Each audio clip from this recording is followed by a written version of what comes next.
Hello, everyone. We are back. You are listening to SeeThroughPanel, a comic book discussion podcast. My name is Cole Harvey. I am here with Fahed Rahman. Hello, everyone. Happy New Year.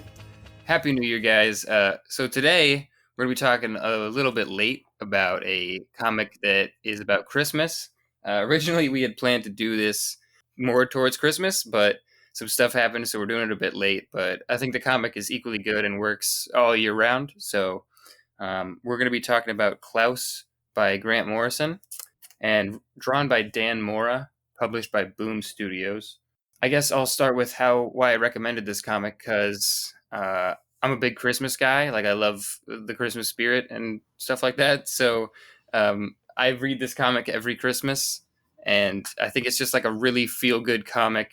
And every time I read it, it's just like I finish it and I'm like, that's why I love comics. That comic is amazing. It's not a perfect comic by any means, and I'm sure I probably like it more than other people do, but to me, it captures both the essence of like that feel good holiday season and comics at the same time. This is your first time reading it, right? This is my first time reading it, and it's a lot of fun. It's like one of those comics where you just have to kind of, I don't necessarily mean switch off your brain, you just have to go for the ride with what it's doing and not think too carefully about plot holes and character motivations and that sort of thing, because it's an enjoyable read. I mean, I read this. There's how many issues are there? Is it 5 or 6? I think there's 7. 7. Okay, so I read through all 7 issues in one evening. It's a beautiful book to look at. Like, oh yeah, Dan Mora's art is phenomenal. It's gorgeous. It's yes, it just really, it's an enjoyable read. Yeah, it's definitely not. It's not the type of thing we usually do here. It's like it's not indie in any sense, I would say. Yeah. But for me, it's just kind of about having fun. And yeah, Dan Moore's art is so good that he's working at DC now, which is sad because they used to do a one shot of this every Christmas. They did it for I think 4 years, but he's so busy at DC they didn't do one this year, and it broke my heart a little bit. But Yeah. I was like, do I want to? Like, I just want to know why. But then I looked, and he's just killing it at DC, so that's got to be why. I guess I'll start. So this is the story of how Santa Claus began. I think that's like the subtitle of the book. Yeah, I mean, I take a little bit of exception to that because Yeah. Santa Claus, as I understand him, is that Saint Nick, who from my understanding, I'm not an expert in this, is supposed to be of Turkish origin, I believe. So it's an interesting take on how we came by Santa Claus. Yeah. Yeah, it's a bit of an interest. There's a lot of conceits you have to get. Like, you have to give up on the entire history of Christmas. You have to give up on kind of. I mean, the character work is good, but you're not gonna like come out of this being like, I identify so much with all these characters. Like, they're kind of just driven by the story. But if you know anything about the writer Grant Morrison, really prolific comic writer, he does this type of shit all the time. Like the alien thing that happens in this that we'll get to later. I should probably give a spoiler warning. Major spoilers for this book coming. That's total Grant Morrison stuff, though. Yeah. Like, all the trippy, weird stuff. Yeah, so I remember a few years ago now, I went to a writing workshop, and I won't give you the name of the comic book writer that was running it, and but he was telling all these wild stories about the shenanigans that Grant Morrison got up to, things like him taking loads of drugs, shitting himself on an airplane, just acting like a complete wild man. And that Grant Morrison's previous work is, I don't want to say maybe metaphysical is the wrong word, but it does kind of, it stretches genres a bit, I think. Yes. Is what he tries to do with almost all his creative writing. So yeah. I think metaphysical is a good word. Even just, I mean, a lot of his stuff is known as just being meta. Like, he loves to break the fourth wall and stuff like that. This is actually one of his most straightforward comics. I think easiest to read, and it still has aliens and like tripping and a satanic monster on Christmas and stuff. But Yes. it's Yeah. it's interesting that I feel like I'll get to it later. There's some parts that I've read this like 3 times once a year, and there's some parts that I just like I feel like I never noticed them before, but probably should get through it. So I'm not gonna go step by step because there's really not like I'd just be reading you the thing, and there's not Yeah. a ton of deeper analysis for us to do in terms of themes and stuff because it's mostly just a fun romp. But basically, there's a town that Klaus, our main character, um, used to be the guard captain or something for, and now there is a baron there who has taken away all of the Yuletime spirit, basically the Christmas spirit, and he doesn't let anyone have gifts. He's making everyone work in the coal mines so they can't be with their families, and there's no celebration allowed. Basically, it's like the most anti-Christmas you could be. He's that guy. Yeah. He's He's like, kind of very much uh, if Grinch was in Game of the Thrones sort of yes, thing is how I would describe it. Yeah. that's a good. Yeah, that's a very good description. He's basically a dick, and he married um Klaus's like old flame or whatever you want to call it. Like they had a romantic interest, and then this guy marries her, and then she kind of just is depressed because he's an asshole. But basically the story is him saving this town from the tyranny of this big Grinch guy. And there's a demon who is who the Baron is like trying to free from a prison and get his power. And that's basically the whole story in 7 issues. But there's a lot of in between and how he gets there, and it's mostly for me driven by the art because I've read it so many times. I do love the story; it's really fun and it's action packed, but the art is just incredible. The if this comic, so I agree with you. The enjoyment I derived out of it was mostly from the artwork. Usually, when you've got a comic book of this, with the artworks of this is of this standard, it's usually you've got a team of artists working on it. You've got one person doing the pencils, and then the inks, and then the coloring. If I understand, if I read the credits correctly, Dan Mora did all the artwork on this. So he did the inking, the penciling, and the coloring. I mean, it's just ridiculous to be able Yeah. to be able to to produce you know artwork of this quality. And it's not just that the character designs and the perspective, all the technical things that you can talk about art, when you talk about art is good. It's the way he's laid out the panels is just it just reads so smoothly. It's like Mhm. yeah. I would agree. He is a one man team basically, and I believe he works digitally, but that doesn't take away from Oh anything. really? Yeah, I I'm couldn't pretty tell. To do coloring like this digitally is fantastic. Yeah. the first issue when he plays the pan flute thing, and he kind of goes into this acid trip looking pastel color thing is Yeah. just that's when I was like, I'm not going to put this book down even if I hate the story because it's Yeah. just incredible. The color is amazing. um and I love this is probably a Morrison thing that he wanted to do. I love that the spirits of the forest type or spirits of the ice or and forest or whatever, whenever they're like typical gray alien, like old sci-fi gray aliens. They Yeah. look like with the big black eyes, and I love that angle where he's kind of mixing like spiritual, like old beliefs with aliens because that's such a Grant Morrison thing to do. Yes. The aliens a little bit reminded me of uh, the creatures in Dark Skies Above. They've Yes. got a little bit of that kind of like I don't know, not globular, but kind of fluid, ethereal quality. Mm-hmm. Either so when I was reading the comic, and then those guys turned up, and it's like, wait, have I missed something?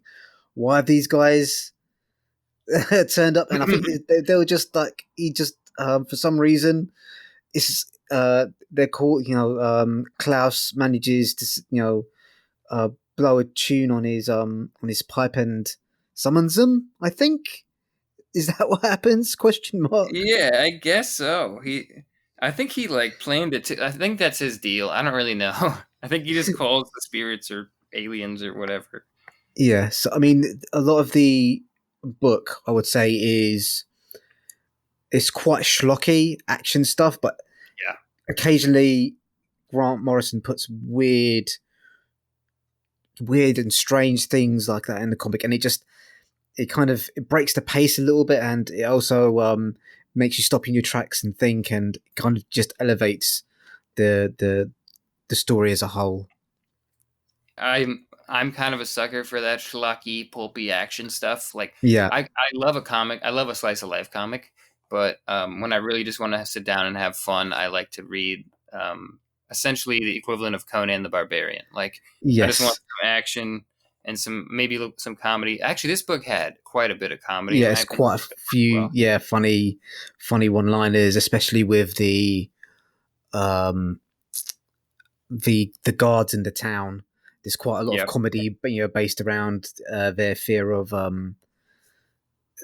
what's the name of the bad guy? What's his name? Is it Oh, Magnus? I think it's Magnus. Yeah. Magnus, their fear of Magnus, and just general, it's kind of cop humor really, but you Hmm. kind of what sort of comic book you're reading when you see Klaus, frozen forest in the background, yet what he's choosing to wear is a hooded cloak with kind of like a sleeveless shirt to show Yeah. off his biceps. It kind of goes back to that thing that you were saying about Conan the Barbarian, kind of, or having to always show off his guns, regardless of whether or not it's appropriate wear for the for the weather. Yeah, it's there's a thing about I don't understand. Like it's one thing to have the anatomy always like this and like it's like superhero comics, but it's another thing that he's like always flexing. Like everyone's Yeah, always flexing. Like you're just sitting in a chair. You don't need to it sometimes even I who love that stuff will get taken out of it. I'm like, "Come on, man." It's like yeah, eating a donut and he's like ripped. It's just odd, but um it's it's it's a fun comic. I mean, like this is the same type of stuff I would read if I wanted to read like superhero comics. Maybe. I mean, a little different than that, but it hits that, it scratches that itch for me. yes. Well, I mean, it basically is. It's a superhero comic, isn't it? Yeah, Klaus is essentially uh, Batman. I think he's kind of this figure in the night that comes down and dispenses justice in the form of giving children presents.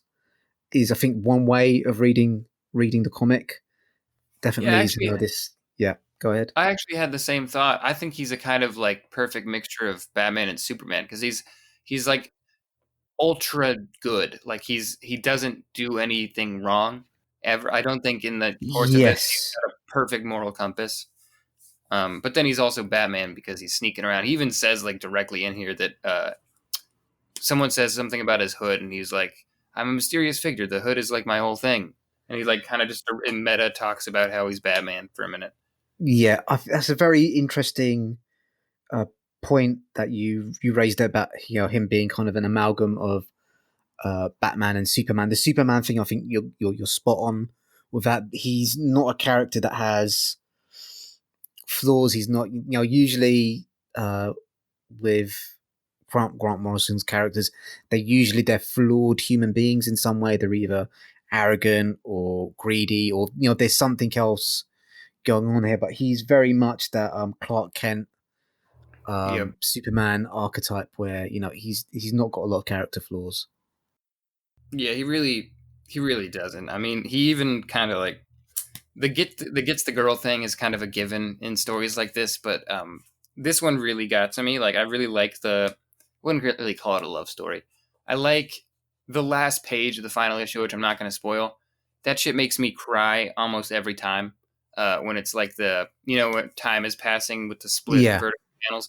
God, that stuff's sad, but it's really like heartwarming and that type of stuff, that's not what I expect out of this comic. Like nothing else in this comic is gonna get my heart going like that. But it's cool that it has kind of like different angles. It's got comedy, action, I guess romance, not really, but I Not mean, really.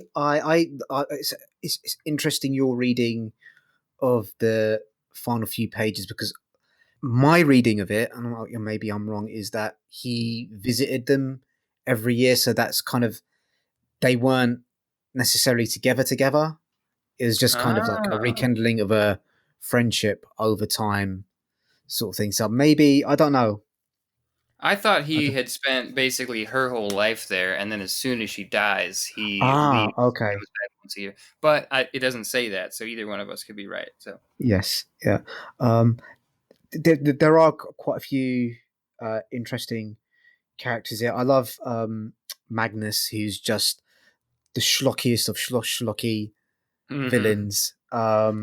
He Dan Mora does really great work with Magnus's facial expressions. yes, his eyes specifically for me because they're always Yes. hooded. Yeah, he's great.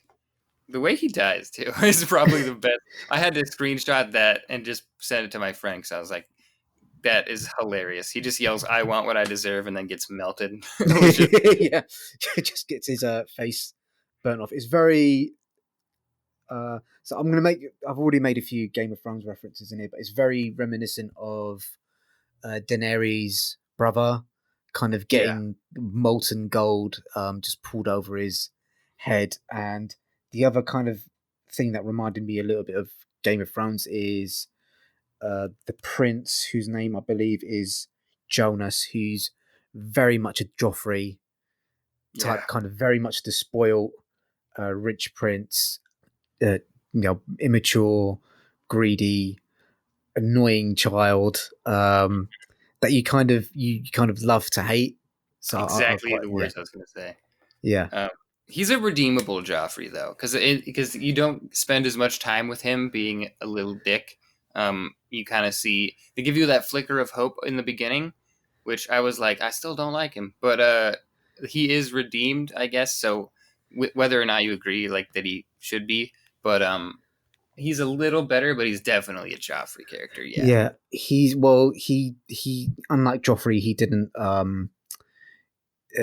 use a bow and arrow to kill sex workers. So he's a little he hasn't done yeah. anything completely irredeemable. Maybe that happened off panel. I don't know. I don't think so. I think No. we're supposed to read into the subtext that that did happen off panel. Yeah. There's another thing that the comic reminded me a little bit of was V for Vendetta, because there are a few scenes where it's kind of the townspeople kind of slowly beginning to realize their power and come out from underneath the, I wouldn't say necessarily the spell, but uh, the heavy atmosphere that a dystopian regime like this can cause. And I'm just specifically thinking of the page where Klaus defaces a poster Yeah. of Magnus. So there's that had kind of little bits of that running through the story as well. I don't know if you picked up on that or not. I actually didn't, but while I was talking about this with my friend last night, he brought up Beef for Vendetta, and I didn't even make the comparison. But yeah, there definitely is that angle. Um, also, just be careful because every time you compare Grant Morrison to Alan Moore, I think Oh Alan Moore yeah. is now listening to us and he's casting spells on. Well, they're both magicians apparently. I think Yeah, Grant Morrison's a chaos magician, and I think Alan Moore, I believe, is a priest of some sort. So yeah, yeah, it will be they're in interesting to some kind see. of magic war, and I don't want to be in the middle of that.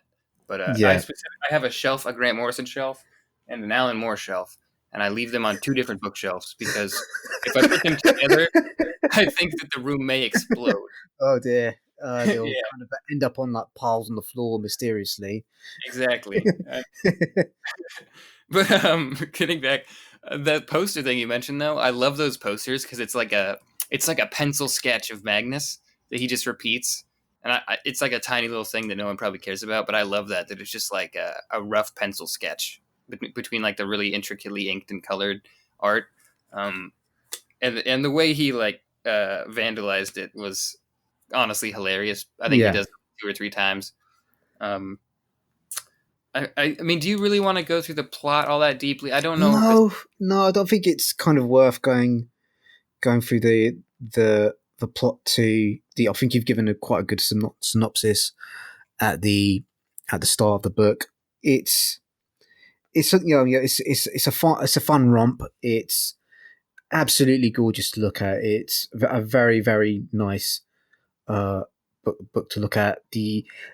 Of it's one when you looking at a comic book, it's sometimes some artists are a bit better at the intimate moments, and some artists are a little bit better at the bombastic moments. But Dan Mora is able to kind of handle both masterfully, and yeah, definitely. it's just a fun. It's one of these stories in lesser hands it wouldn't have worked. It's one of those ones, but for some reason they're able to get away with it. Dan Mora is he can do facial acting, he can do action, he can control the pace super well. Like this, I fly through this book every time I read it. I could read it in one sitting every time. It takes like an hour, and it's 7 issues.